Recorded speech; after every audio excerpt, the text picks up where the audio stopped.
औरतों के हकूक़ पता है क्या हैं? उनका जिस्म है, वो अपना जिस्म कहीं भी इस्तेमाल कर सकती हैं। किसी भी लड़के के साथ अपना मुंह काला कर सकती हैं। वो कहीं भी जाएं, उन्हें कोई ना रोके। कहीं भी जाकर अपनी इज़्ज़त पामाल करवा सकती हैं।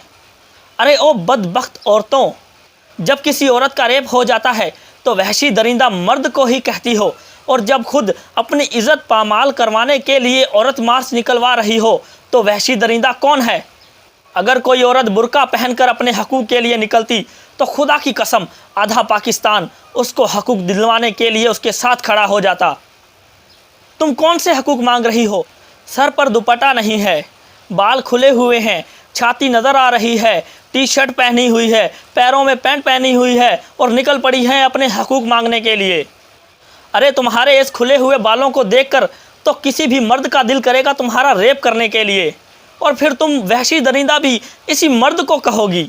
ये मर्द भी एक कोरोना वायरस है बहन, अपने चेहरे को ढांप कर रखो, कहीं ऐसा ना हो कि ये वायरस आपके जिस्म में तहवील हो जाए और फिर तुम मेरा जिस्म मेरी मर्ज़ी का नारा भी ना लगा सको। कौन से हकूक़ मांग रही हो?